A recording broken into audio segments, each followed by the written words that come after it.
The main goal of Sukhasana, the first seated posture, is to develop stritha or steadiness and sukha, comfortable good space.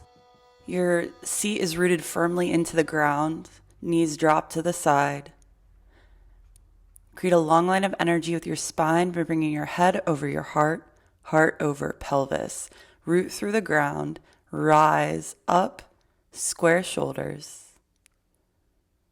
Draw your shoulders together behind you. Pressure in the glutes and the outsides of the feet, and maintain a natural curve in the lumbar spine. The pelvis and legs are arranged in a way that firmly supports the spine. When the spine is supported, the skull is supported. The skull and the spine protect the brain, so this registers with the nervous system that it's okay to dive deeper because we are safe in our skin. If you have tight hips, elevate your hips with a block, blanket, or you can even windshield wiper your knees afterwards. This is going to release tension in the lower back as well as the hip flexors.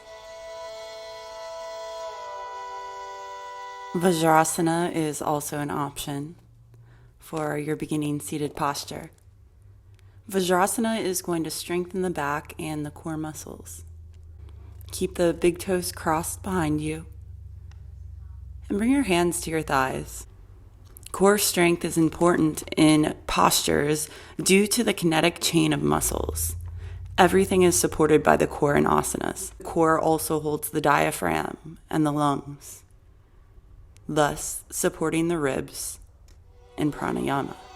Now that you've chosen a beginning posture, bring your head erect, not tilted up or down, to the side. Your nose is going to draw a straight line to the navel. Keep your eyes loosely focused around the tip of the nose, and allow the teeth and lips to settle naturally. The tongue drops from the roof of the mouth behind the teeth.